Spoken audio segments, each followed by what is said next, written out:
Какие-нибудь з минулого разу питання, коментарі, уваги, жадання?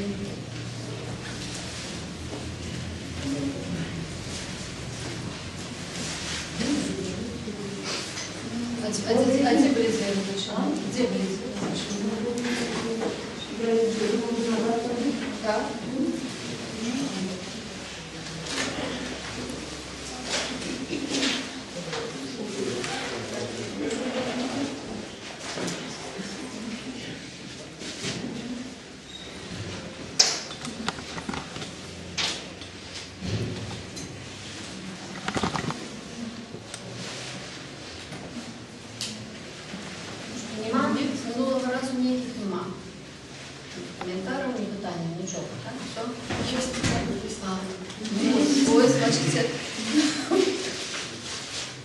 Давайте в опошний вагон вставляйтесь. Есть питання.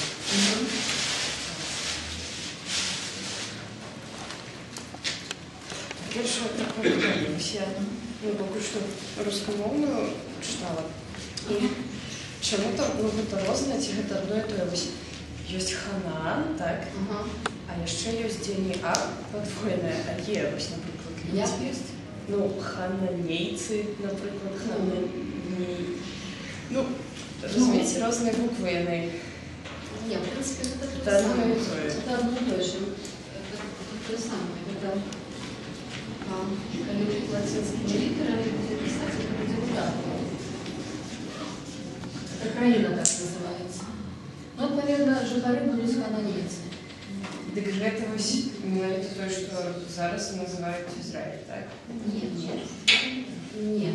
То, что зараз называют Израиль, но это не совсем то. Это Ханаан, это то, что по библейской традиции это обетованная земля.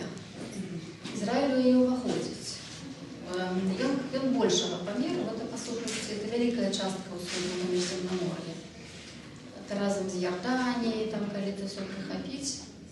Это великая частка, так? Это то, что земля, яка была как бы завоеванная юдеями и израильтянами, и там, где возникли эти две державы.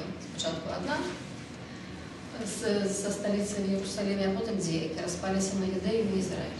Это то, что называется в традициях земля Ханаан. І, відповідно, тоді місцеві жихари, які не прийшли, які там завжди були, вони хананійці. Мы зараз говорим про историю больше старую за приход на обетованную землю. Это не меньше, у нас земля Ханаан. У нас там вся библейская история закручивается вот так вот, как бы вельми пригожа. Абрагам приходит в эту землю, приходит с Месопотамии. Абрагам выходит из Месопотамии разом со своим батьком, по дороге батька его там 10 помирает. И он застається у Харані, не ведаючи, куди йти, поки йому Бог не каже, іди в землю, яку я зроблю, як ти побачу. І що це за земля, це абсолютно невідомо. Але у виніку цієї землі оказується Ханаан.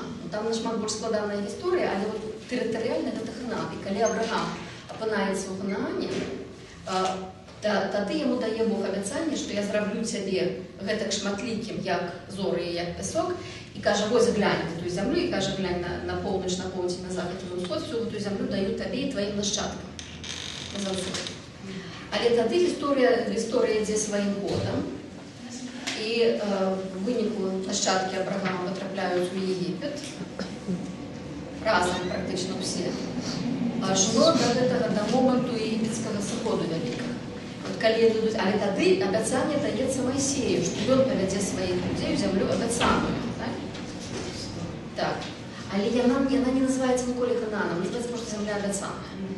Але гэта зямля, у якой Абрагам жыў, якую Бог яму абяцаў, яму і ягоным нашчадкам назаўсёды, у якой ён купіў кавалак поля і пячору, дзе ён пахаваў Сару, дзе быў пахаваны ён сам, дзе потым яны все былі пахаваныя, у тым ліку Якуб.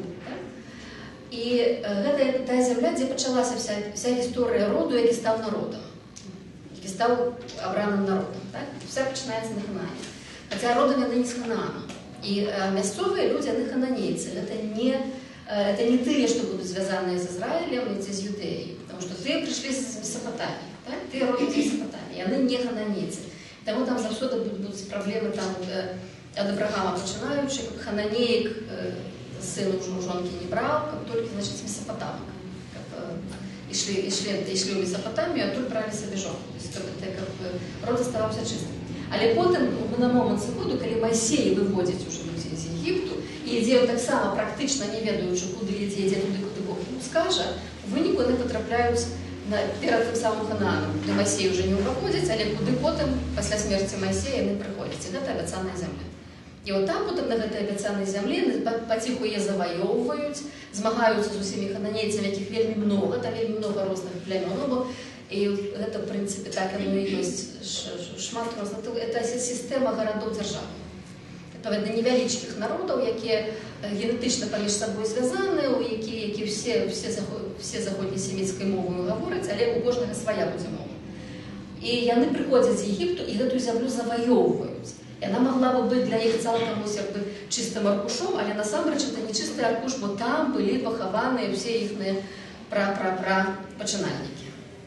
То есть для Майсея яны уже не сваякі. Это Абрагам, Ісаак, Якуб, про якіх мы цяпер гаворым, яны уже Майсею не сваякі, там уже зусім іншая гісторыя раскручваецца. Так калі у Абрагаму Бог з'яўляецца, а Якубу уже аб'яўляецца я Бог Ісаака і Бог Абрагама і Бог Ісаака, то сэнсе твайго дзеда, твайго бацькі. Это твой родовый Бог конкретно вельмі. То Майсею, калі гаворыць Бог Абрагама, Ісаака і Якуба, это уже Бог народа, потому что гэта уже яны яму дзесьці калісьці былі там нейкія нашчадкі, але і он не з іхнай сям'і. Ён зусім з іншай сям'і. Зразумела, так?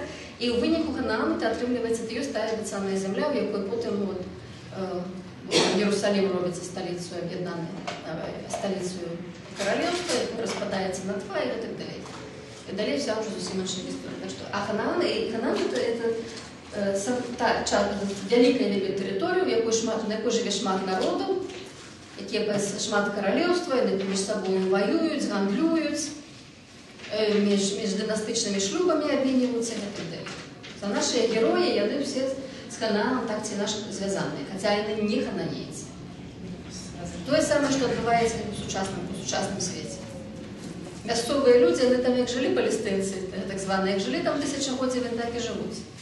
А цяпер ім там Ізраіль кажа, гэта не ваша зямля, это наша зямля. Они там жили заўсёды тысячагоддзямі. В прынцыпе, гісторыя тая самая. Яшчэ якія-небудзь пытанні? Нет, это про Яков там отуходил от Ладана, то есть он там скот делил. Мне, честно говоря, я посчитала, несколько раз посчитала, но все равно что-то мне не складывалось. Вот эту Якубову гісторыю мы будзем паступова разбіраць. Это я вот калі агульнае пытанне, вот штосьці незразумелае, так, ці па мінулым разе. Якія у кого Бібліі? Теперь давайте зробім ревізію. У кого из белорусских? Так, Сёмуха. Вот такая вот Библия, это Сёмуха. Это Черняўскі, библейное товариство. У вас что? Черняўскі. У вас синодальная. У вас синодальная. Это только Новый Заповед. Нет? А это что его знание? Это синодальная, зразумела. Синодальная, какие-нибудь ангельские кого-нибудь есть, ангельские, немецкие, никто не мешает. Наша это крыница наша вот гэтая. Вот гэтая, вы потом... Теперь я вам дам просто поглядеть, я вам дам отгорну нашу историю.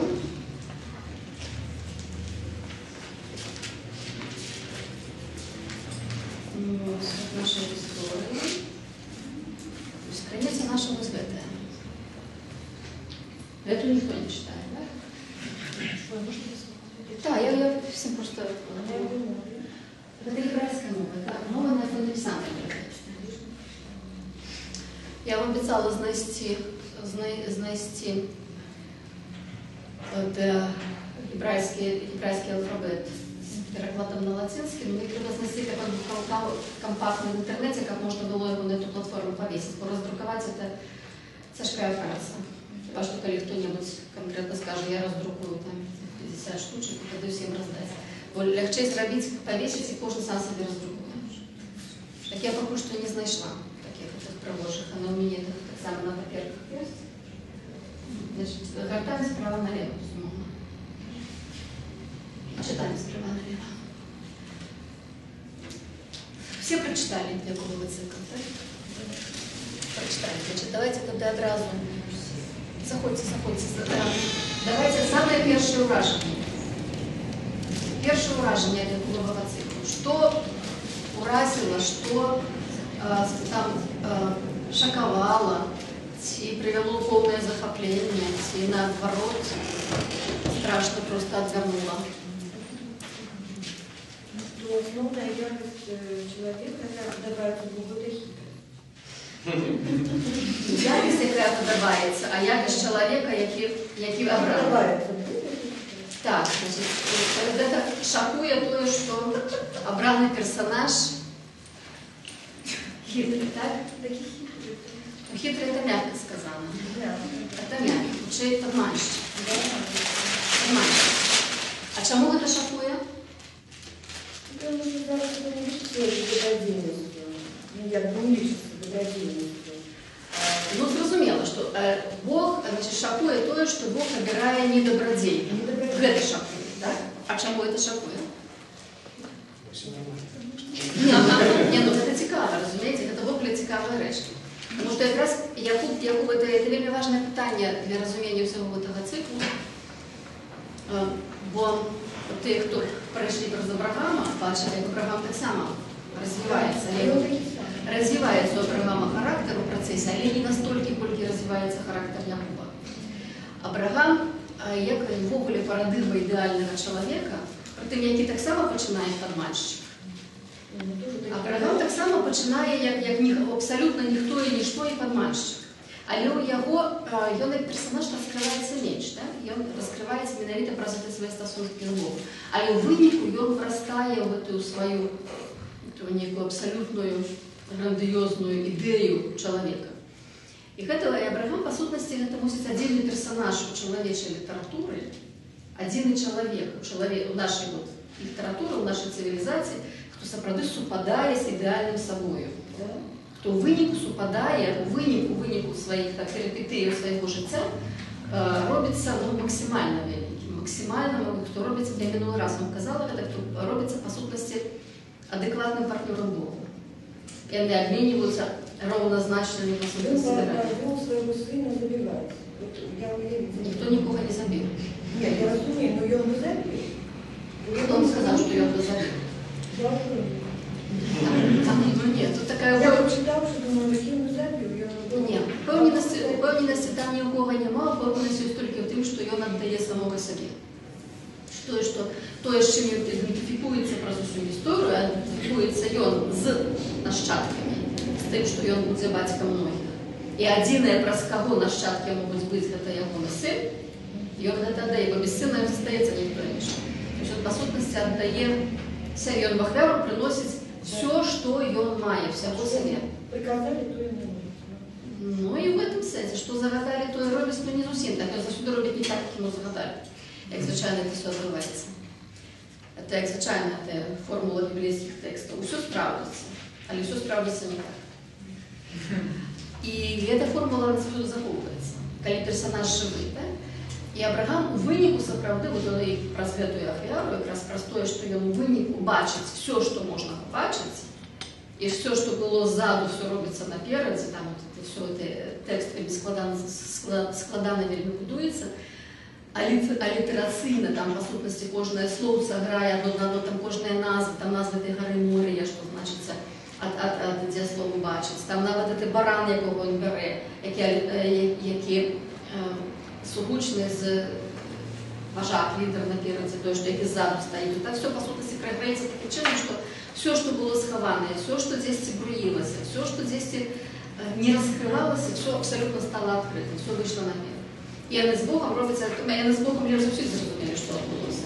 Что отбылось с Исааком, это будет наш теперешний плод трошечки сегодняшний. Як Исаак, что было с Исааком. А что было за Авраамом, это история, когда ее важливо читать, там все на месте. И это сапраўды мусить вот отдельный приклад у литературы, нам всякие веды, когда человек вырастає цалком, розкривається цалком, виростає цалком, робиться цалком адекватно. І ён, як зноў-такі, зноў-такі это міты, толькі што гэта пачынаецца міты іншага парадку. Это былі міты стварэння, была гісторыя стварэння, пачынаецца гэта гісторыя, мы кажам, гісторыя збаўлення, но это спрошчвае ўсё, это нашмат больш складаная рэч, это зноў-такі міты.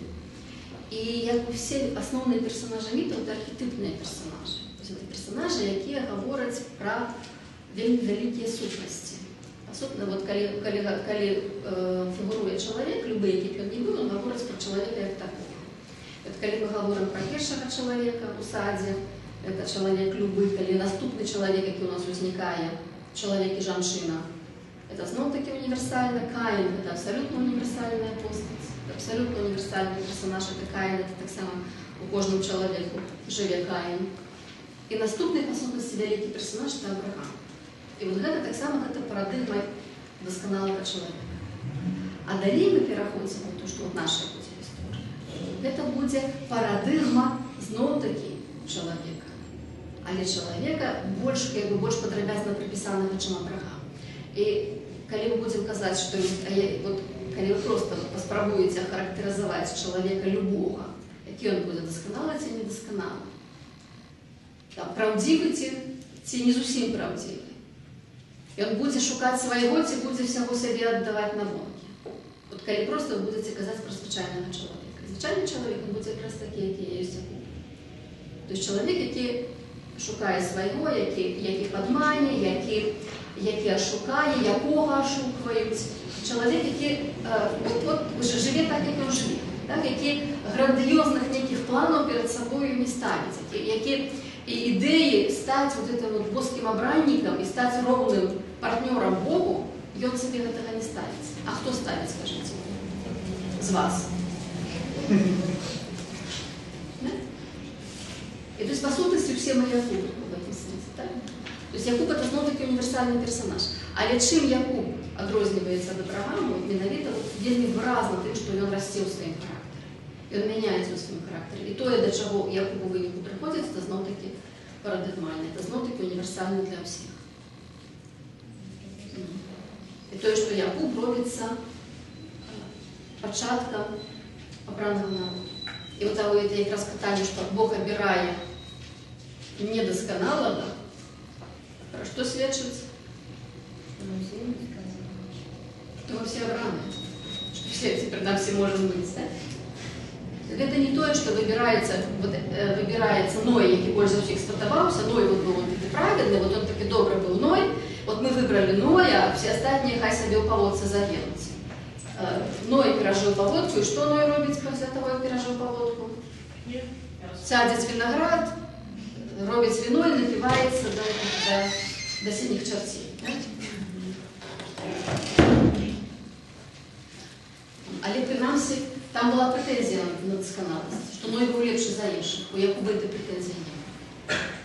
І таму якраз калі мы зараз будзем гаварыць, куды мы пераходзім у гэтай гісторыі ніту, зноў-такі з парадыгмы дасканалага чалавека, якім кожны чалавек у ідэале ёсць, у сваёй задуме ёсць, ці можа стаць, чым быў Абрагам. Чалавек ёсць такі, які ён ёсць. І зноў-такі, што нас гэтым будзе рабіць. Яшчэ які ўражанні ад гэтага прачытання? Вот когда Иаков возвращается в свою родную землю, к брату, он пытается его задобрить. Это искреннее желание изменений, грешной, или это тоже... Мы будем в этой мотивации, мы будем подробнее глядеть у процессе истории. Мне зараз цікавіць, что вас шокавало, что уразило, что захопило в этом цикле. Так вот, некие такие первые уражения цикла. Мать меня уразила, что она... Ребека уразила, так. А чем Ребека уразила? Тем, что она не однаково своих детей. Ну, а батька? Ободва? Там ободва? Потому что я не мужчина. Так. Что у батьки свой любимец, у мати свой любимец, так. Это так само не цікаво. Я вас просила структуровать текст. Так, вы, значит, поспробовали вызначить некую последовность для тексту, некую цельную систему в этом тексте. Кто это зробил? Кто хочет, какие идеи есть?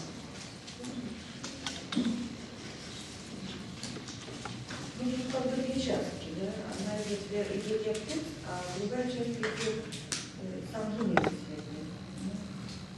Ну, родовод там вельми малую роль отыгрывает. Ну, просто идея отковал.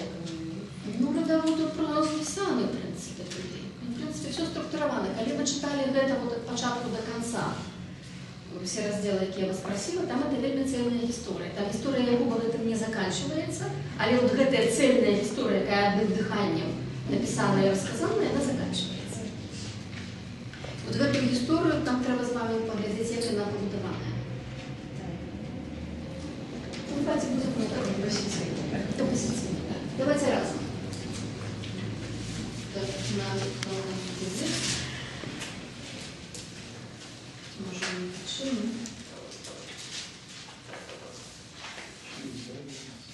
Перший элемент. Мы его позначим литературой А. Что отбывается? Не по дробязях, а вот великие. С чего начинается эта история? Ну, перший раз продається перший раз. Ну, да, першородство, яны спочатку народилися. Самая первая история – это народжение Якуба и Исаака. Так и напишем. Я буду скорочать. Я буду Якуба скорочать на «я», а Исава скорочать на «э». Так, у вас во всех текстах у вас Исау, так? Во всех ваших и белорусских и российских текстах Исау, и он Эсау.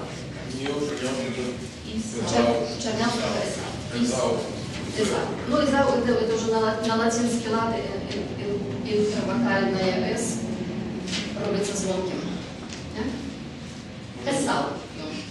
Якраз чим цікавий переклад біблійного товариства на поставі Чернявського, що там некоторые імени зроблені по-іншому і вони часом лепш. Эзау это кепска, Эсау это уже добре. Але знову-таки то, что я буду на «с» корочать, потому что у нас там будет Исаак на «и», так, вот как нам не выдаться. Значит, Эсава я буду народжение Якуба и Эсава. Можно позначить навіть какие-нибудь элементы, что там было, то, что вот здесь больше-меньше повторяется. Роды проблемные были, правда? Тяжкие роды.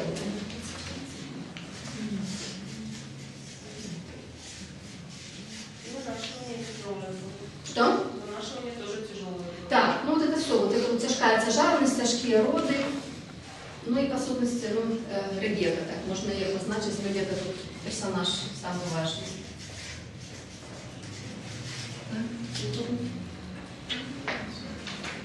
Наступний у нас є. А, еще что вельми важно. То, что они тяжкие роды стали. Это что? То, что одразу пиццы стали. Ну это все, вот я вношу все проблемно. Что они проблемные. Яшчэ, что нам вельми важно. Ну, про народы, мабуть, там один зробиться. Народы. Что с именами было? С именами, вот Минорика, вот с именами. Что с именами? Ну, если лучше роды. У них, по сути, двойные имены, так, дают. Это у Исава двойные имены. Их одразу называют. Вот мы позначим двойные имены. Это важно.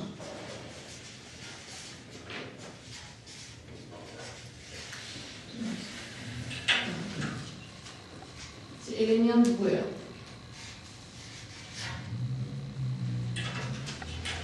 И, ну, это червоным написать, это 25 раздел. Только у нас, все, что у нас в 25 разделе. Раздел будет обозначаться. Наступное. Что у нас, какие самые важные элементы? Что у нас далее отбывается? Далее у нас перебивается история, и раптом клинивается иншая история. Так, Исаак и Ребека на чужине, скажем так. Вот я буду скорочать. Исаак и Ребека у чужой земли, так? Ну, как будет на чужине.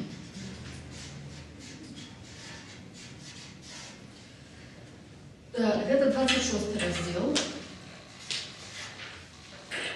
Ой, бачите, як добре стільки кольорів.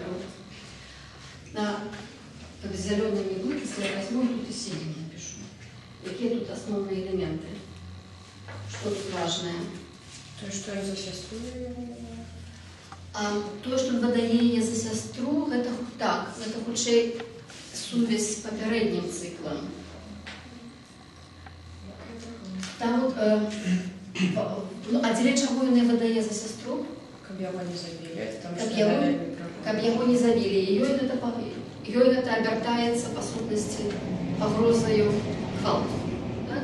Тобто там вот это для Ребекки, це ключовий момент, що це погроза гвалту. А для його чому виніку обертається вся эта історія? Ага.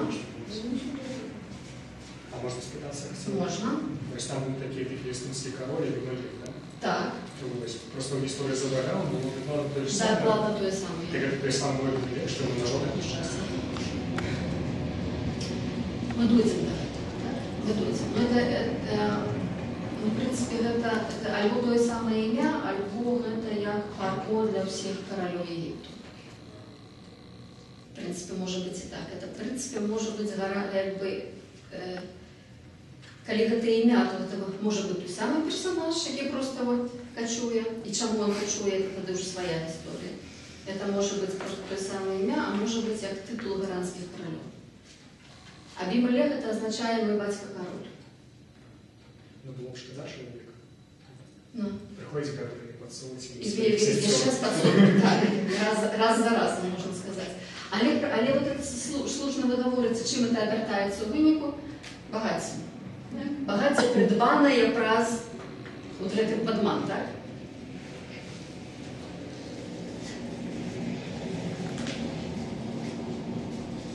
Скажем так, багаття несумленним шляхом. Ну, несумленним, там, з чого пункту гледження ви бачите. Наступний елемент. Що у нас далі відбувається?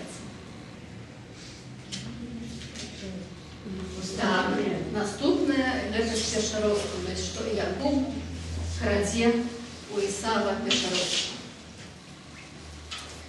Значит, вот Якуб,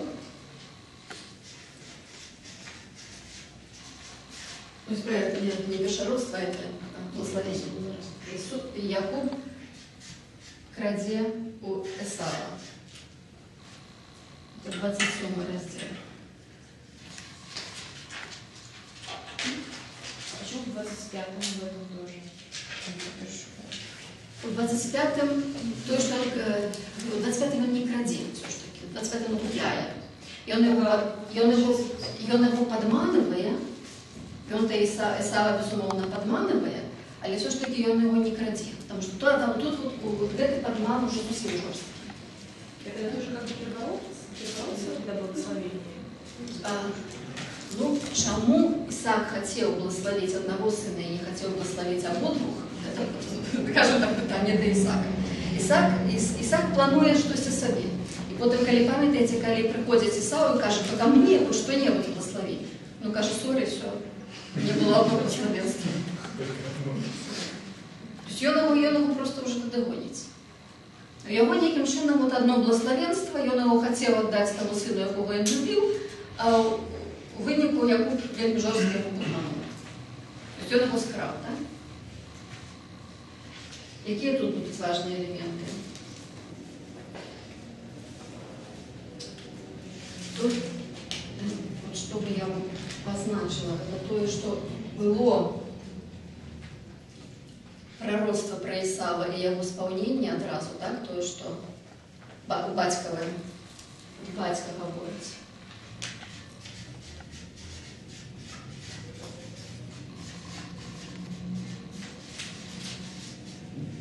Пророцтво про Исава и одразу там исполнение згадується.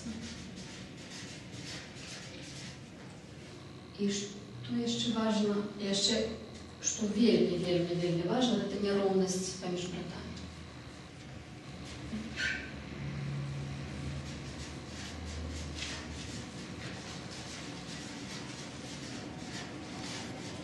Так, неровність братов, я наоборот скорочу.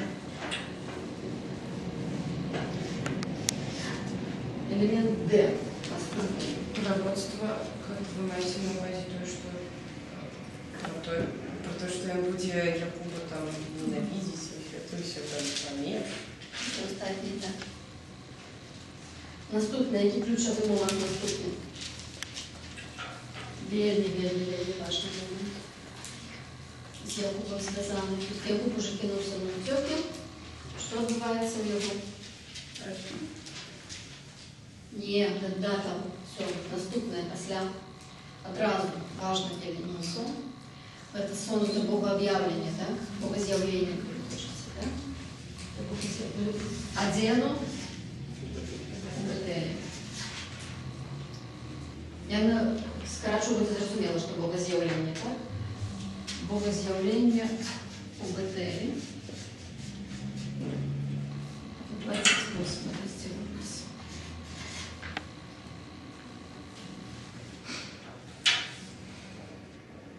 Ну, тут можна таке, знову таки, це буде обіцяння, так? Тут саме головне, що Бог йому робить, це обіцяння. Для структури ще важливо, що це ночное об'явлення.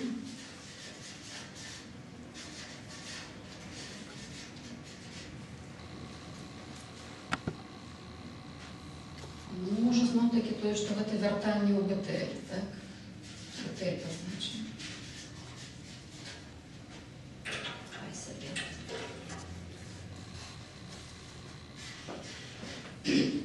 Наступний елемент у нас. Наступний міняє все цілком.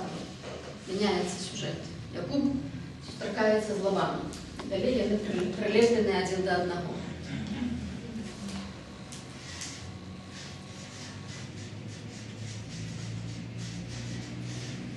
Якуб зустрічає Лавана. Это 29 раздел.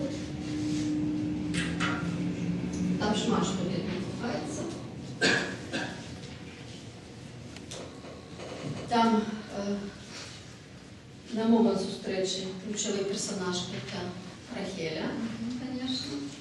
Але там знову такі елементи, які потім повторюються. Як він Рахелі допомог. Там це так само про це буде казати, про те, як Бог літа сувість з криницями, де Авраамова. Це Авраамова історії, сувість дівчат, жінок, які будуть в жонах з криницями. Але тут є ще більш виразно, ніж у Авраамової і Сарової історії, і більш виразно, ніж у будучій Моїсеєвої історії. Пам'ятаєте, сам криниця камнем закладена. І Якуб той камінь зрушує. Так само таки це символ, ну, еротично, не еротично, но десь вот этот керов подивили, так?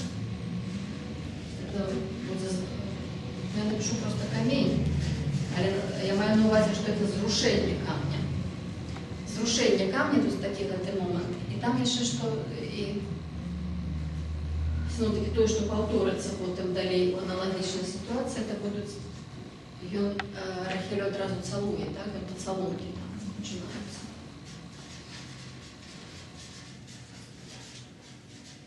Поцілунки. Пишу, можна мені там одиночний. F элемент наступний. Далі, як розгортуються відносини?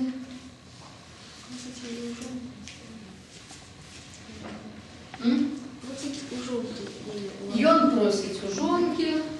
Що Лабан з ним робить? Лабан його підманує, ошукує його. Тоді його знову підманує. Тоді його з виходом підманує, так? С остатками подманывая, Лабан на полную катушку подманывая Язепа. Якуба. Да, Язепа еще далеко. Лабан подманывая Якуба. Да. Это так само 29 еще. Ну, что у нас тут головне? Шлюби,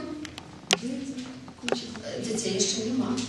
Дітей немає, бо у Лабана там дітей нема.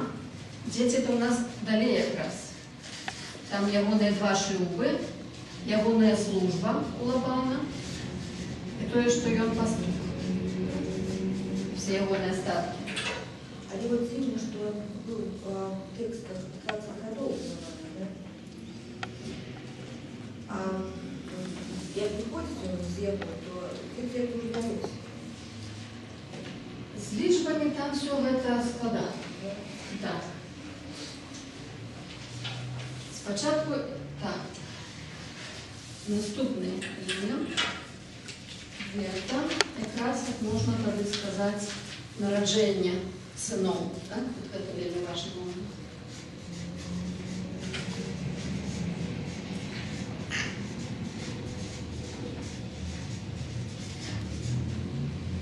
Это конец 29 и 30. Так, туды и туды.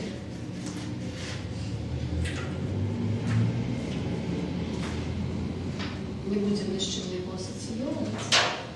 Так, вот мы дошли до Савета. А теперь будем одлик подворотным парадом. Зараз мы глянем, что мы. Так. F'. Ні, нормально. Подмановый Лабан. Глядите уважно. Якуб.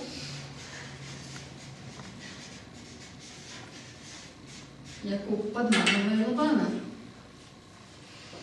Той самый 30 раздел.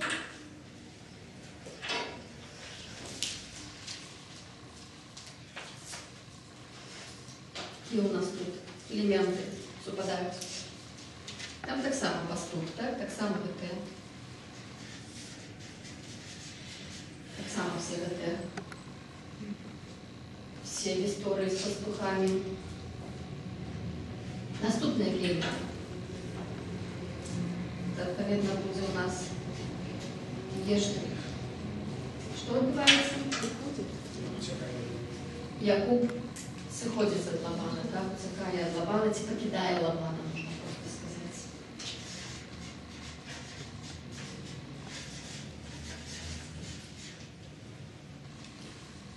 Якуб покидає Лабана.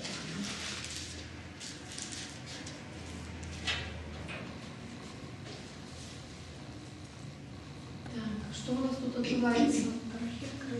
Яны кладуть камяні, зрушивають коней, так, олени там поміж собою домовляються. Лабан цілує своїх дочок внуків, там, в принципі, ті самі елементи повторяються. Тільки що вже це Лабановые. Ви глядите. Треба було писати синій-зелений, я забылася. А тепер синій отримався ось такий. А я забылася, ну ладно, нічого вже не зробиш. Наступний елемент. Де штрих? Самое важное, что відбувається з Якубом після цього Лабана. Так, це знову богооб'явлення.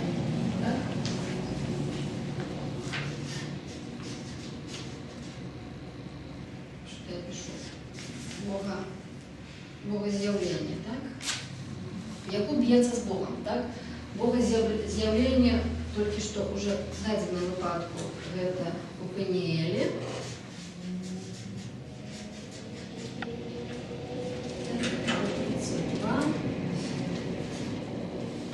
Які у нас там елементи?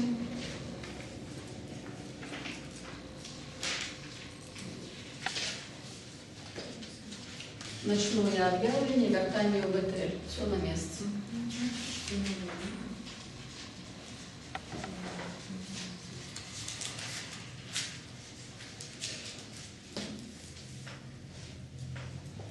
Бетель.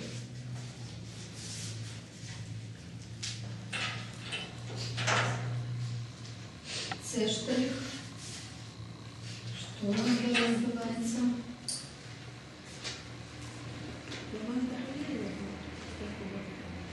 З Лабаном уже розбіглися, але хто його доганяє? Сау. Він мириться з Ісавом. Якуб мириться з Ісавом.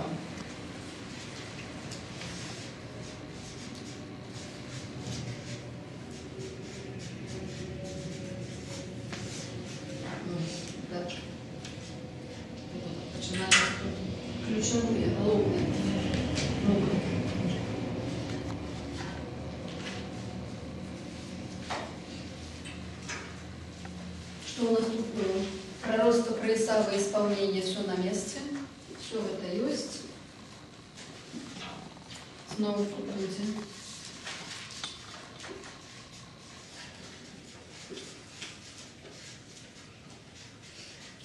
Прирост прогрессивного исполнения. И та самая неровность бортов.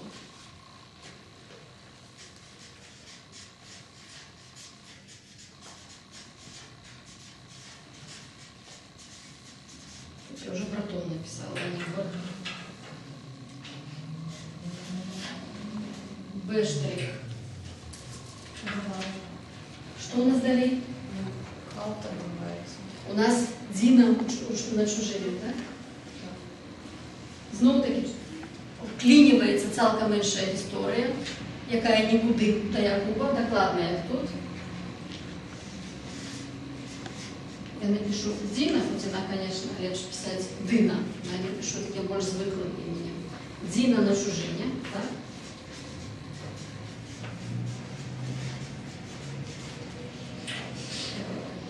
Дина. 34. Тут у нас была погроза гвалту, а тут гвалт.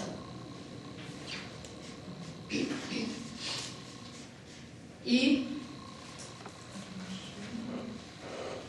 багатство, здобытое Грозерна.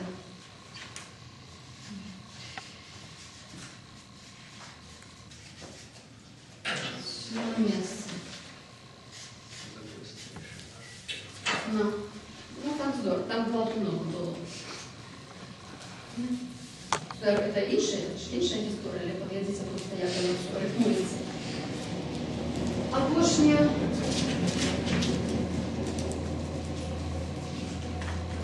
починаємо з народження Якуба і Ісава, а закінчуємо народженням 12-го, народженням Беньяміна.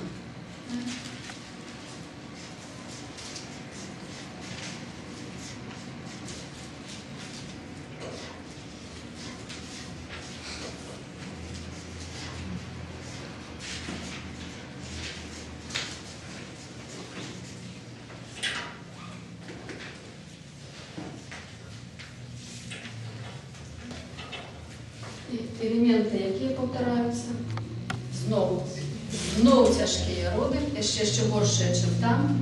Так?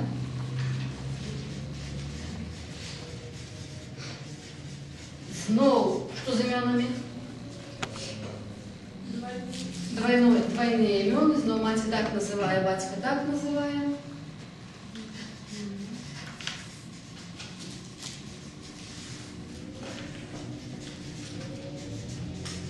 І знову персонаж Ревека.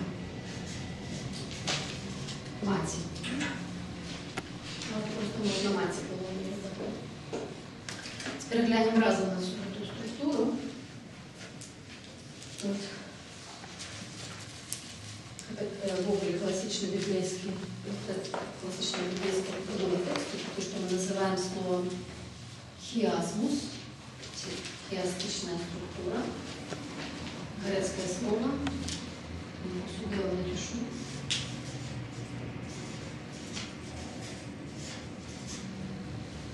Его называют, можно хиазм, коли хочете кончата как кидать, хиазмус, як завгодно. Хиазмус по-грецку значит ключ. Але это хиазмус, это ще от літери хі, яка його такая. То есть это элементы таким чином побудовані. Это А, Б, Б, А. Это коли мы рифмуем А, Б, Б, А. Так? И коли мы хочем зробити акцент на чимсь, у нас будет не А, Б, Б, А, А, Б, С, Б, А. Значит, коли мы в центре что составляем, коли у нас может быть цотная колькость элементов без центру, центр будет ровно, кольки у одной части, столько у другой части элементов. Может быть, элемент выделенный, коли он надзвичай важный, и он будет в центре стоять, он ни с чем не рифмуется, он в центре композиции. Да, на випадку у нас ось такий. Так?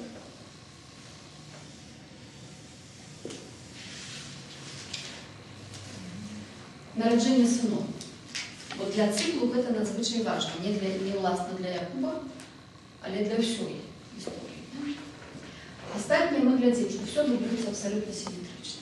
То есть у нас эти А, Б, С, Д, Е, Ф, Е, Д, С, Б, А. Элементов много, все они поміж собою рифмуються вельми добре.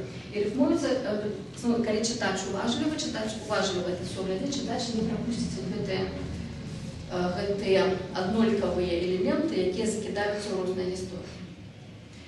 Скажем, вот такие эти истории, ну, выглядят ярко сюда. Опять же, лишняя история для цикла Якуба. Коли не Якуба, хтось інший на чужині, що з цього отримується. Это одразу, чому он одразу сюди ставляється, ну, одразу звернуть вашу увагу на эту структуру. А далі все, що буде відбуватися, все буде потім какой-то отворотний люстер по повторам. Значить, таким чином ми просто бачимо, що структурований, вельми добре структурований текст, але це тільки одна з навчених структур. Ви цілком можете зробити ще десяток інших структур, я вам зараз покажу. Что кидається у очі в этом цикле? Глядите, надо коли-нибудь по этой структуре глядеть. Одразу народжение двух. Так? Одразу есть Якуб, есть Ісав. Пара. Наступне, що ми бачимо. Ісав, Ребека. Пара. Батька і маті. Батька і маті знаходяться у конфлікті про синов у цьому циклі. Брати знаходяться у конфлікті поміж собою. Знову брати. Тут пара Якуб Бог. Тут пара Якуб Лабан. Знов таки конфликт. Та самая пара, вот выламывается, так, центр композиции. Та самая пара, знов Якуб Бог, знов конфликт, знов змагання, якою ніяким чином розв'язується, знов пара брати. Тут інша історія, тут інше супротистояння, так, свої чужі. И тут снова конфликт трансформации. То есть, что, в принципе, над чим побудований этот міт, як і більшість мітів. Добре структурованих, добре побудованих, він будується на бінарних опозиціях. І якраз гэты міт саме мусить показальний. Можем вельмі шмат мітаў чалавечых разглядаць, но, в принципе, все бинарные міты, больше з іх добра прапісаная бінарнасць. Калі міт добра прапісаны, то там зараз будзе разная, калі слава прапісана, то, адпаведна, слава будзе відаць. Гэта адзін з самых яркіх прыкладаў. Як она разгортваецца, мы таксама можем з вами паглядзець, як увогуле будуецца гэта вся гісторыя. Перад тым, як мы ў гэтую гісторыю ходзім, паглядзім, что там отбывается у самой этой истории. Но вельми важно поглядеть, правда, як она структурируется. Это можно переработать. Да?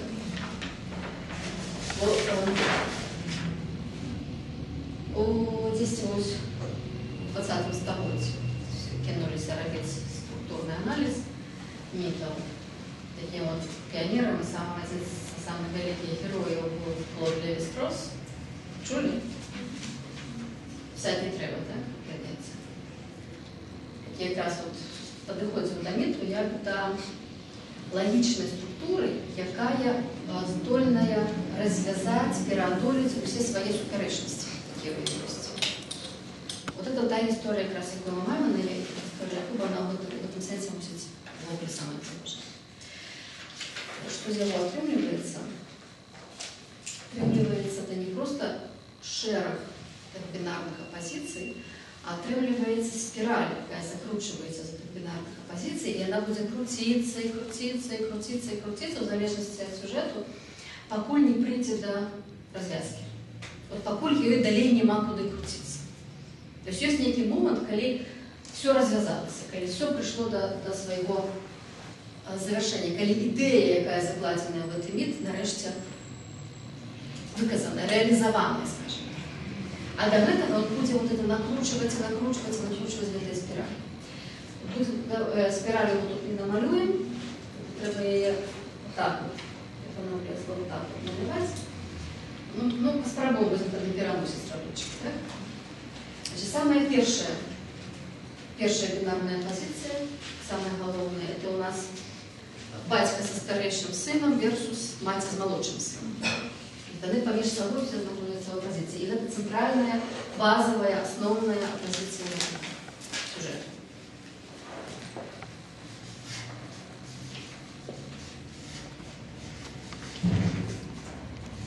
Батька и старейший сын, и мать, можно верхний элемент зеленый, а нижний элемент синий.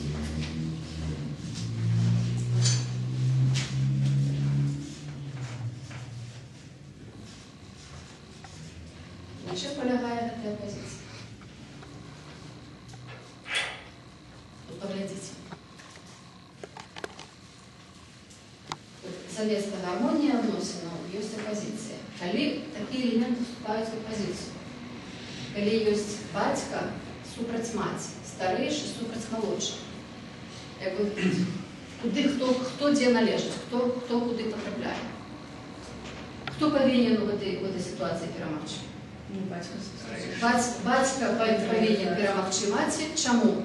Потому что у нас патриархальное громадство, потому что у нас есть абсолютно выразная иерархия каштоўнасцяў, где батька вырашальный элемент, маці падпарадкаваны элемент. Калі у нас ситуация старэйшы-малодшы, старэйшаму все перадаецца паводле ўсіх чалавечых законаў сацыяльных, малодшы той, кому что застаецца. Відповідно, у нас два моцных элементы супраць двух слабых элементов. Два социально значных элементы, два социально меньше значных элементы. Ну и вот яны приходят не в конфликте, так? В негативные отношения. В нашей истории, мы начинаем историю с того, что у нас два моцные элементы приходят в конфликт с двумя слабыми элементами. Але ми одразу бачимо, на чиїм боку буде історія. Тобто історія буде якраз слабий, соціально менш значний елемент буде перакулювати вот гэты баланс, він буде перемагати моцний і соціально значний. Ясно ли эта історія, да? Далее куди ми рухаємося? Так, сюди, так, що ти. Ще надзвичай важний момент, апроч конфлікту поміж сюжетним сенсом, конфлікту поміж особами, от воно там у нас адлюстровано слава, у нас Якуб сустракає, Якуб сиходить. Але в гэты дієсловний момент утёки. Але як яно структурно, ёсць земля, ёсць вигнання. Ёсць своя земля и ёсць вигнання. Так, это значит вот эта велизарная позиция. Она связанная только с этими, значит, соответственно, она пошла в спираль.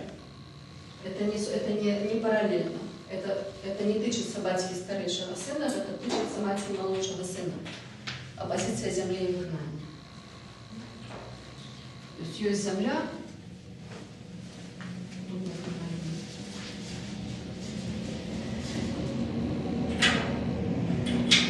Есть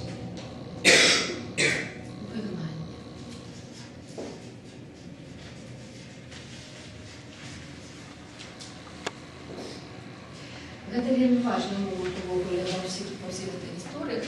Мы с вами не будем удаваться в глубине, але это от самого початку, от книги Рум 2, где той, кто спочатку есть земля, какая она есть, тады Бог робит с земли человека, земля — термин Адама, еврейский, человек, еврейский термин Адам. Земля и человек поміж собой есть бинарную пару. И она протягивается сквозь всей истории. То есть есть человек и есть земля. И они учат, як мужчинська-женочая пара, Адам-Адама. Не мужчина-женщина и Шишага тоже своя иншая история, а менавіта Адам-Адама. И земля отыгрывает ключевую роль во всей истории человека в саде. Центральная позиция у истории Каина, які так само робиться вигнанниками, земля розчиняє свою роль прийняття про брата, і земля його далі не приймає ідею вигнання. Земля – це тое, што паводле вот гэтай старой історії Ёсць дзеля чаго ввогуле чалавек ёсць. Ён дзеля таго, каб служыць зямлі. Літаральна, калі мы літаральна будзем перакладаць, там у вашых перакладах будзе, але не было чалавека, каб абрабляць зямлю. На гебрайскім тэксце не было Адама, каб служыць Адама. Каб вот гэтыя, каб зноў-такі вот гэтыя пары сышліся ў адно. І па сутнасці чалавек і зямля гэта вельмі шчыльная цельнасць. Гэта як адно, якое адно без адно папросту не існуе. І таму той, хто адпраўляецца на выгнанне, той, хто адрываецца ад сваёй зямлі, той патрапляе вот у гэту катастрафічную сітуацыю. Ситуация болючая, ненормальная, несоциальная и так далее. Поэтому мы, по сути, маем то же самое. Ситуация стабильности своей земли, нормальности и социальной признанности и ситуация нестабильности, ненормальности и социальной непризнанности. То есть вот это вот бинарная позиция. Ну, такие помещения негативные относины. То, что застаецца на зямлі, нас таксама не тычыцца, а далей, што ў нас адбываецца ў выгнанні, як далей разгортваецца. Калі ён патрапляе да Лабана, мы прыходзім паміж пазіцыі Якуб Лабан, якая больш індывідуальная. Мы прыходзім яшчэ сітуацыю ягоных жонак. Такая там сітуацыя: старэйшая дачка, малодшая дачка. Тая самая, дакладна такая сітуацыя, як тут. Яны таксама паміж сабой у канфлікце. Зноў старэйшая дачка. Тут я напишу.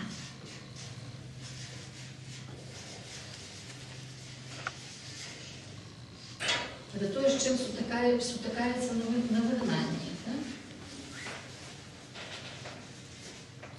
Яны паміж сабой у канфлікце, і зноў-такі старэйшая дачка тая, што мае сацыяльна больш прав, чым малодшая дачка, і тым не менш малодшая дачка любімая, малодшая дачка жаданая, старэйшая дачка падрынутая. То есть той самый конфликт, які мы бачым тут. Далей мы не можем далей, наверное, як мне отсюда писать вот это. Оно было при ноже, я тогда пойду, можно отсюда починать, як я хочу робить. Справа налево. Справа налево пойти, добре. З малодшай дачкой праблема старэйшай і малодшай дачкі, але асабліва малодшай дачкі, таксама бінарная пазіцыя, што з імі адбываецца. Фертыльнасць і стэрыльнасць, плоднасць, неплоднасць. Ключавая праблема з імі. Зразумела фертыльнасць, стэрыльнасць, пісаць плоднасць, неплоднасць, а хочаце? Все зразумела, тады напішем фертыльнасць, стэрыльнасць. Што? Уже зразумела. Ну, уж ведаете термины, что там фертилизаторы, там еще что-нибудь, это все оплодняльники. Фертильная это плодность.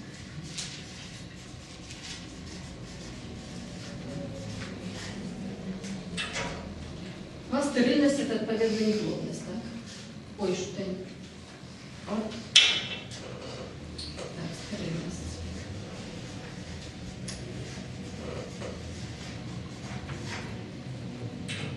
І ў гэтай сітуацыі зразумела, што фертыльнасць тое, што павінна быць, тое, на што разлічваюць, тое, што дзеля чаго шлюб і робіцца. І у нас ёсць фертыльная жонка, і ёсць стэрыльная жонка, і стэрыльная жонка мае ўсе прывілеі. То есть, зноў-такі, гэта вось вельмі негатыўны баланс, і зноў перакульванне стэрэатыпаў, скажем так. З фертыльнасцю, стэрыльнасцю, ўжо калі жанок пакінуць, далей у гісторыі узаемнага падману Лабана і Якуба, Якуб яшчэ такую робіць, што вы пыталіся пра ту з авечкамі, са сваёй жывёлу. Ёсць нармальныя авечкі, ёсць крапчатыя авечкі. Скажыць, зноў-такі, у традыцыйным разуменні ёсць авечкі, крапчатыя авечкі это заўсёды якось штосьці другараднае, штосьці тое, што не зусім там елі кепска, там земля была кепская, ці яшчэ што-небудзь. Я лишь экстрим. На во что это? Что? На во что им крапинка такая? Я лишь стрим, потому что заговорили. Так, а на ну так от і ми реч. Зараз. Звичайні овечки і крапчасті овечки. Бачите? Не пишется іншим кольором.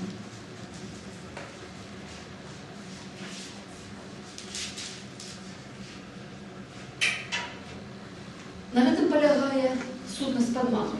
Так, как Лаван там, як ён сказал, давай все крапчатые табе, а нормальные мне, Лаван бы сказал, нет, пробач. Он каже, ну давай этих крапчатых усіх мне, а табе давай тогда уже всех нормально. Ну Лаван, ну конечно, ну что, как бы крапчатых мало заўсёды, это ненормально, это абсолютно их там остаток бывает там, ну, одна-две речи, коли вялікі статок, и все равно вельмі мало. Ну и что Лаван робіць? Лаван робіць пэўныя махінацыі, пэўныя, калі хочаце, магічныя дзеянні, якія прыводзяць до того, што нармальныя авечкі ператвараюцца ў крапчастых, і нармальныя авечкі родзяць крапчастых. Што ў выніку крапчастыя перамагаюць, і багацце прыносяць крапчастыя авечкі, а не нормальные авечки. То есть это такие вот уже детали, такая элегантная деталь этой истории. Наступное супрацьстаянне – это, видать, после этого бойка с Богом. Это Бог и Якуб. Наступная позиция возникает, так? Так само в бойку вступаюсь, так само адносіны негативные. Хто бойце перемагає? Якуб. То есть то, что уже зусім здається, уже нікуди не лізе, правда? Бойце Бога з Якубом перемагає Якуб. Знову таки слабіший елемент перемагає. І після этого зустракається з Ісавом, брат і брат. Так? Значит, нужно написать старейший сын, молодший сын. Как имена мне давать? Ну, хотя старейший брат, молодший брат.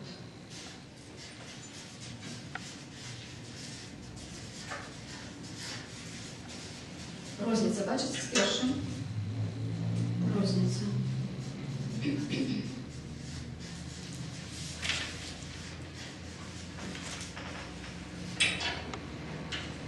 Чим это конфликт разрешается примирением?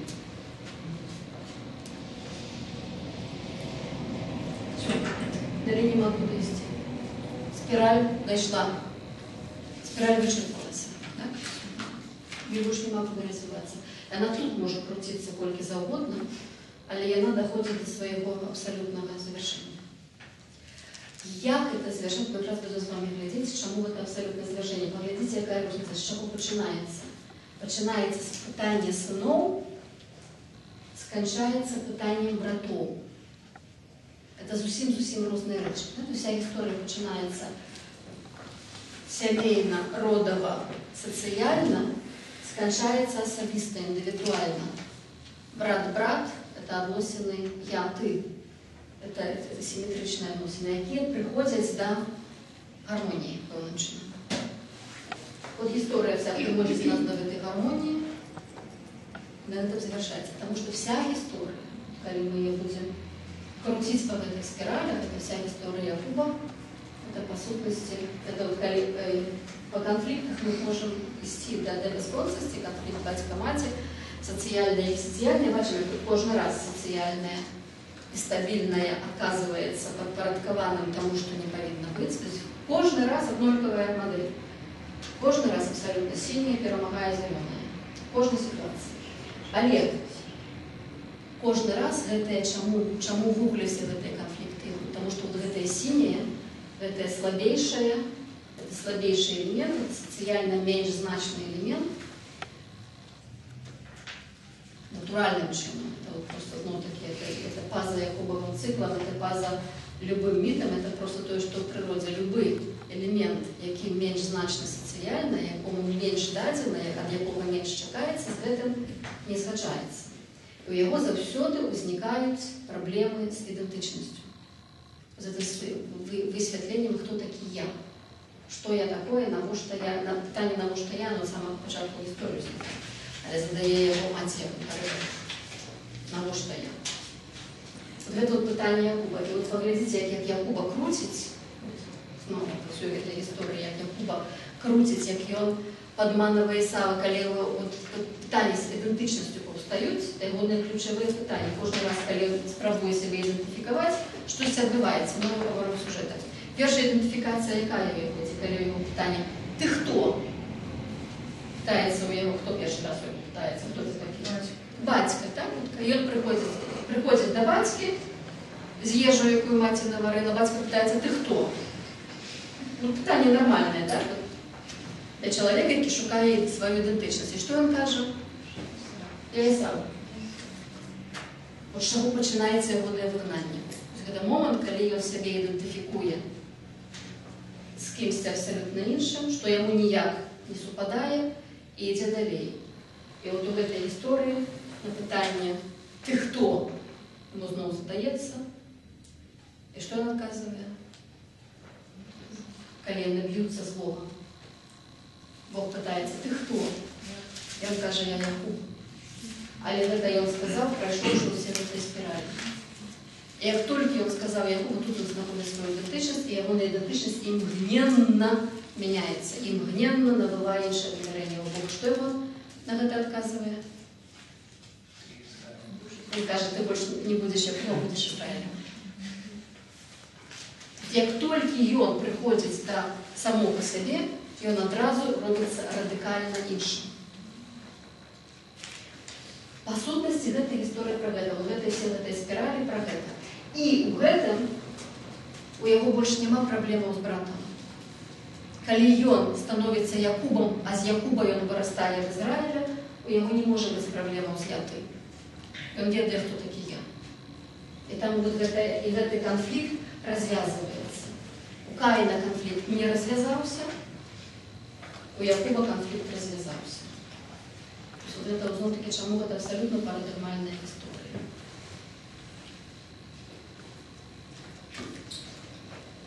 Ще одну треба важну вельми річ.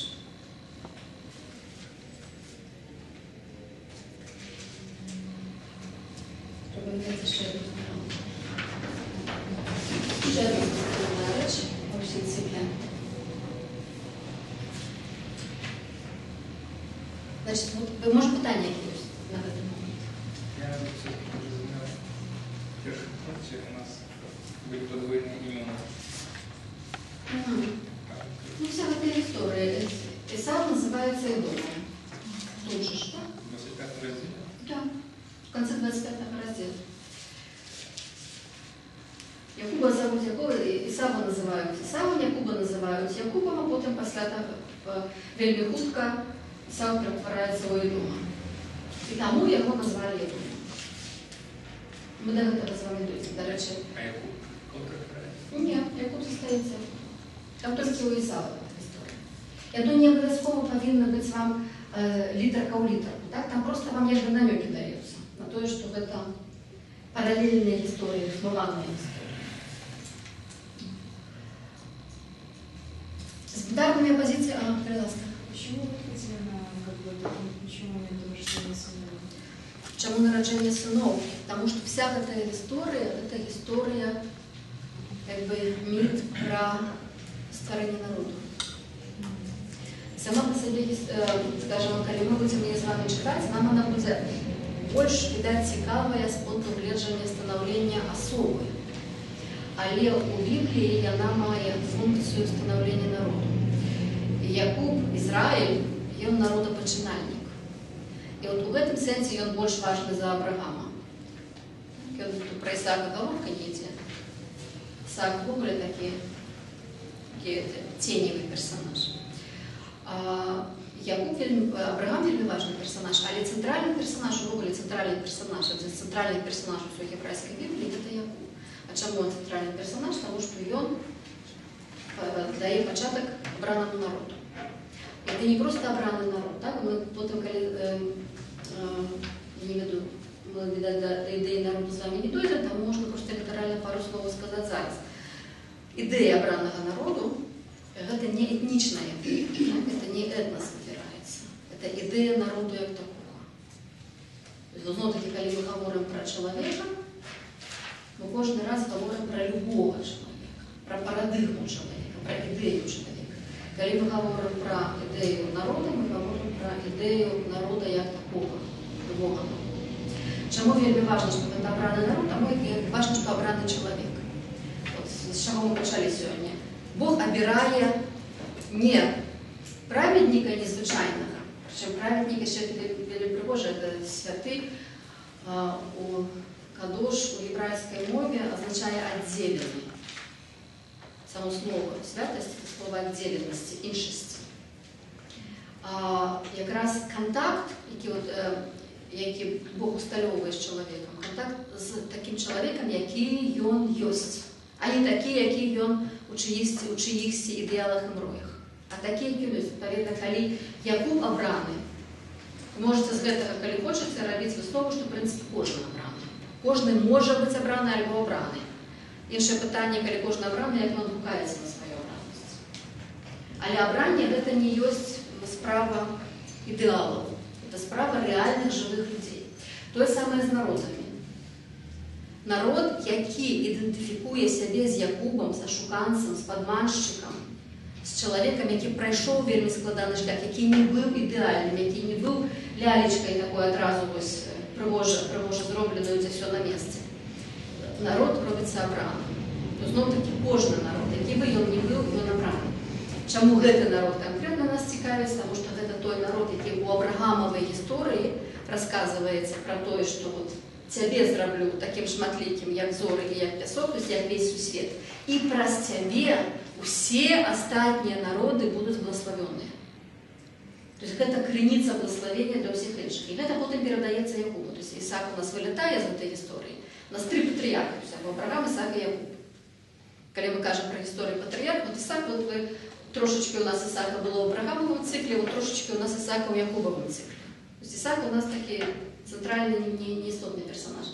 А Авраам и Якуб вельми важные персонажи. И там и вот это обещание, и благословения передаются от Авраама и Якуба. На 3-е поколение, не на другое. Дед и внук. А отрывливается только обещание. По Якубу повторится мало все, что было повторно Аврааму. Не в такой ступени, але в принципе все эти идеи, и зорки будут, и песок будет, и благословение всех остальных народов про тебя будет. Это не значит, что вот ты и только ты есть криниця благословения для всех інших народов, значит, что ты. Зрозумела эта разница, да? То есть это не то, что он один на всем свете надирается, а все остальные, вот як Ной. Ной был вытранный вельми конкретно один на всем свете, но зато ничего не отрималося, так мы уже бачили. А гэта менавіта это вот той чоловік, на якого падає фокус історії. Коли ми зместе фокус, магчыма, у этом фокусе будуть інші особи, інші народи, магчыма. Гэта нас не тычыцца, гэта історія не тычыцца. Історія розказує про гэтага чоловіка, з якого буде гэты народ. І тому, безумовно, народження синов, причем это 12-ки, так? Гэта ёсць центр всей історії, тому що ён ёсць бацька гэтых сынов, якія ёсць, по сутнасці, опорою гэтага народу. Притым, чаму, скажем, вот я яшчэ закончу, чаму вельмі важно, што это 12-ка. 12-ка это не першая 12-ка. У Ишмаэля таксама была 12-ка. Так? Ишмаэль старейший брат Исаака, перший сын Авраама. У яго таксама было 12 сыноў. Ну, у Исаака, як мы бачимо, толькі 2. Да і те б'юцца між сабою. Але Исаак, вот он так, он мимо. А Якуб уже сапраўды бацька народу, его 12 сынов. Чаму 12, мы это казали минулый раз. 12-ка, адпаведна, гэта, яна супадае, гэтая 12-ка, і з касмічным циклом. То есть гэта вот это народ, які, по сутнасці, ёсць усім светом. Это народ на весь свет. Это касмічны народ, это абсолютный народ. Там их павінна быць 12 сыноў, иначе они просто не маюць сенсу. Мы фазы, так само у Якуба, вот, коли вы сами почитаете, это фаза этими историями, Якуб благословляет всех своих сынов, всех 12 сынов, он их всех потом вот, называя по именах и каже, кому что будет. Это, между прочим, у перекладах это абсолютно не учить, как брать это все верш, это все это вельми ритмизовано, вельми такие слова про Божие обраны и вельми загадково все, складно читается. Ось, і ось просто ціле те ширых астрономічних досліджень на тих, як докладно якое сузор'я учить у якім сыне. Докладно. Вот, калі хто-нибудь гэтым цікавіцца, мы тогда особенно про гэта поговорим, але не зараз. То есть, зразумела, чаму цэнтр кампазіцыі гэтай сыны. І яны сапраўды, вот яны чаму важна яшчэ тут. То есть для Якуба самого, гэта зараз, вот, у гісторыі Якуба это не важно. Это важно будзе потом.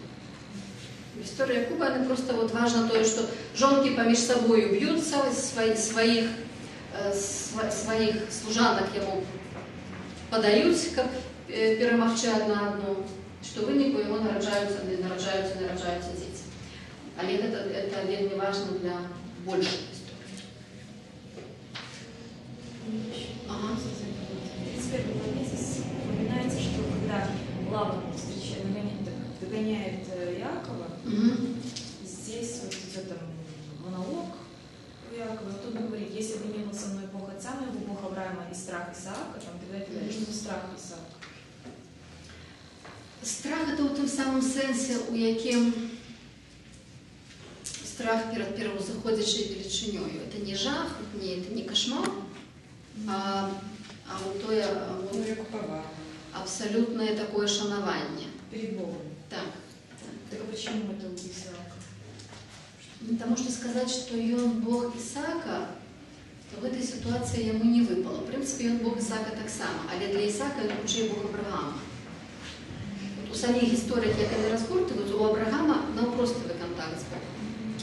И там и заповеты они помеж собой усталёвываются. Причем заповед на початку истории, до того, как Авраам супадает с этим абсолютно собою, он усталёвывает заповед помеж Богом и Авраамом и его нащадками. То есть они партнеры остаются. А у Исаака таких историй нема. Исаак не говорит напротив с Богом ни одного разу. И для Исаака это будет Бог ягоного батьки, а Бог праз Якуба. А Якуб знову, як і Авраам, виходить у навпростовий контакт. Замест Исаака это робить Ребека. Мы сегодня уже не поспели, мы сподівалися, що ми сьогодні ще початок з вами розберемо. Про то, як Ребека навпрост, так? Вельми легко, спокойно.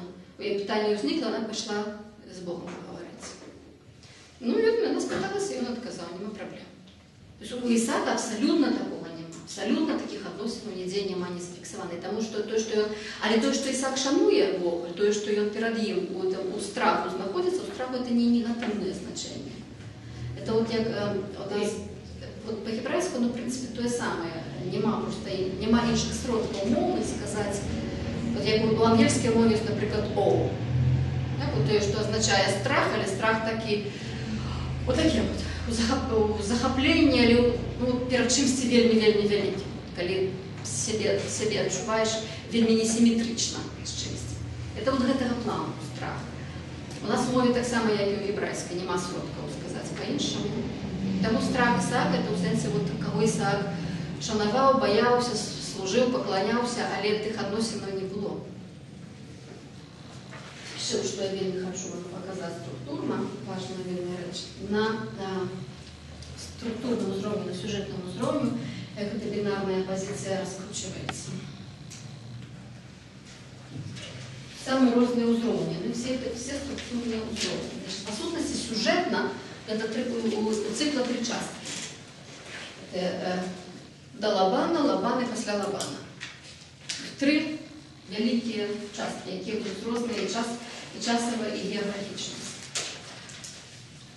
Розні узровні, композиційні узровні. Так? На композиційному узровні зараз напишемо частки. Это 25, 19 и до конца 28-го. Даты 29, 31, и даты 32 и 36. Их можно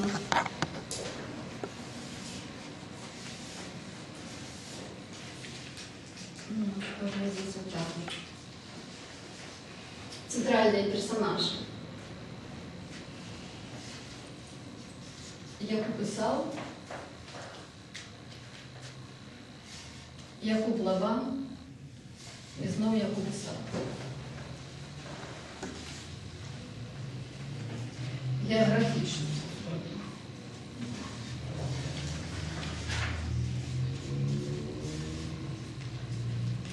Отут от наш Ханаан.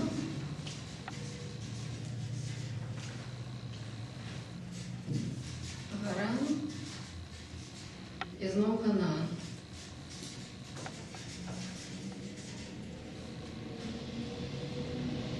Соціальна зброя.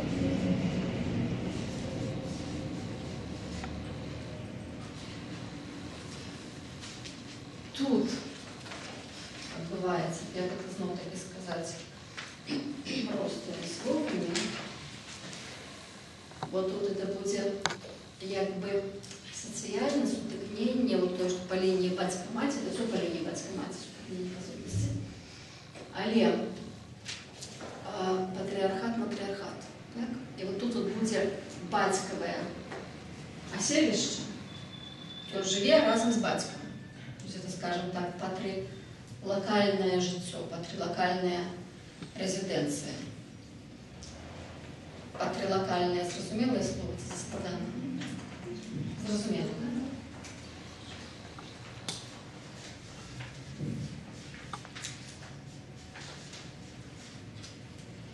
Ну, можно навіть життя було ввести. Как не казати резиденція? Патрилокальная резиденция.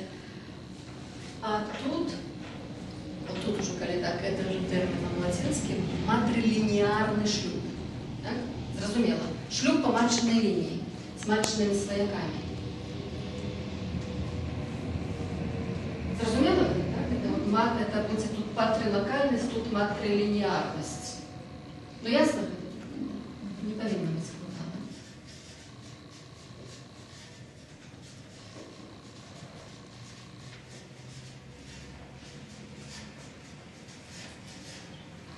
І вертаємося знову в патрилокальне життя.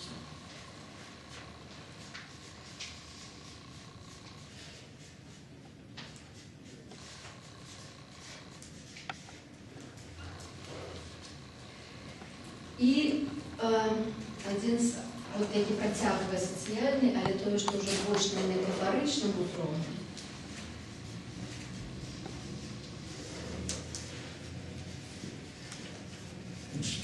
То, што самае вельмі важна. Гэта бацькава зямля.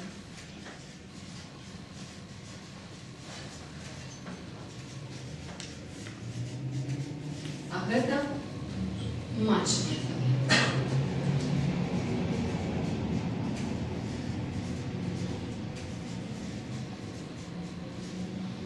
Это знову бацькава земля.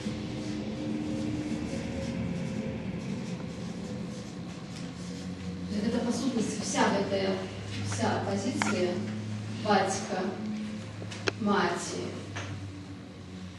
старейший брат, молодший брат, оно все звязано, это все одно на одно накладається. Это есть вот, батькова земля, матчина земля. И вот это та самая история, у якой вот этот матчин элемент перемагає батьковський.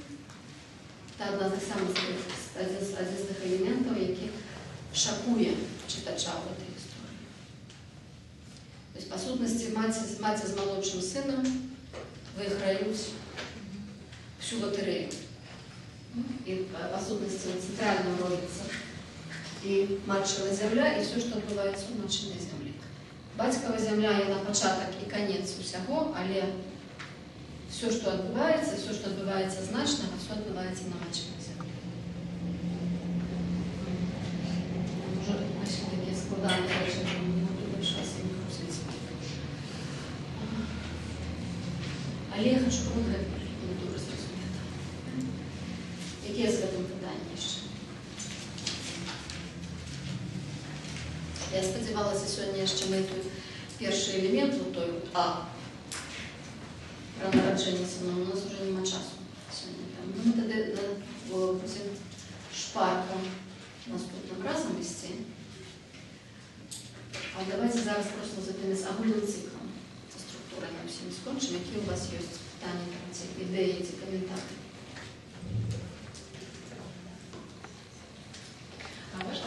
что Яков – это мужчина, то есть ну, с точки зрения, например, там, восприятия, все говорится, что он представляет собой историю человека, что он ну, в Аврааме. Яно не може бути інакше. Он человек или он мужчина? Ён не може бути інакше в таких сюжетах. Тобто ён повинен бути мужчиною у будь-якому випадку, але мужчина знову-таки, тому що просто от соціальне сприймання. Коли просто чоловік, просто парадигмальний чоловік, коли ви не розбираєтеся у тим, що парадигмальний чоловік – це любого полу може бути, то це буде мужчина. Так само граматично. Той самый Адам, это Адам абсолютно не значит мужчина. Адам это частей за все в ogóle значит человек и навіть зборний человек, человечество. Традиційний термін на людей – это не Адам, сыны Адама. Сыны человечия, потому что они не Адам, а сыны человечия. Это люди. Просто все сказали сыны. Вот когда перекладать на сучасную мову, это будет людские дети. Так? Бене Адам, але это конкретно сыны и конкретно человек. То есть, когда будет вот той самой, вся патриархальная система, когда, например, зворот идет там браты, это не мається на увазі, что это только зворот до мужчин. Это зворот до всех, кто находится вот у таких близких, симметричных, сиблинговых отношениях. Теперь кажут, что там браты и сестры. Просто интересно, например, когда начинаешь свою историю вот на эту структуру накладывать, что для меня будет патриархальное житье, ну, исходя из земля тоже батька. То есть это будет материнская земля или это будет отцовская земля? Это будет то, что социально принятое, то, что социально признанное. Ну вот скажем, вот это батька у нас земля, это вот у нас, у нашем теперешнем часто литерально вот конец 20-го и 21 столетия вот это размытое. Когда вы вернетесь еще только 20-е столетие до Другой Всесвітньої войны и все ранее до часов Авраама, и ранее за часы Авраама, у вас эти структуры будут сильно жесткие. Это вот это вельми, это вот несколько тысячелетий жесткого патриархата, натурального, и он настолько натуральный, он не обмерковывается. И тому натурально, что мовы, які формуються позднее, як, наприклад, славянські мови, так, это самые поздние мовы серед индоевропейских, а и старейших индоевропейских, то самое. Человек мужчинского рода.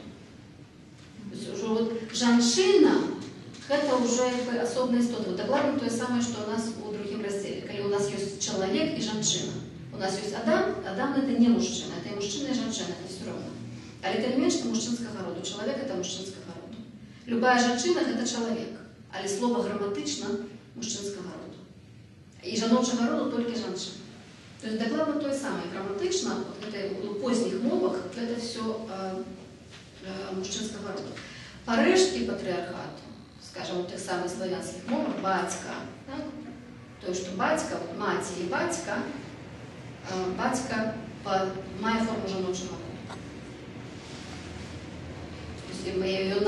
Тобто, навіть у сучасній білоруській мові ми склоняємо його по-разному в мужчинській парадигмі, там батька. Возьмите, например, у российской мове, там папа, например, так? И у вас будет однолько, вы склоняете слово папа, вы не здогадаетесь, что это мужчинский род. У вас немає ніяких предметов мужчинского рода. Ну да, иностранство. У вас целиком абсолютно жаночая парадигма. Это больше старые слова, то есть слова, які ще з цього патріархату виходять. Але більше слова так само ілюструє патріархат. І він нормальний, він не обмірковується, він соціально замацований. Він замацований, відповідно, так як це йде тисячоліття, він замацовується на генетичному рівні. Замацовується те, що само собою функція мужчинська і жіноча вельми різна. І соціальна функція – це мужчинська функція.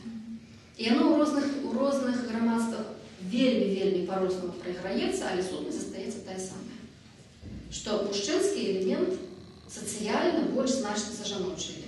Народження сина більш пожадане за народження дочки. И это вельми выразно вся Библия на это имеет. А прочь вот в этих вот патриархальных историях. Там, где как раз чем занимается Бог, чем он забавляется, что он цалком перакульває весь этот социальный мир. И вот в этом это то, что по сутности Бог это забавляется еще от другого раздела книги, от истории сада.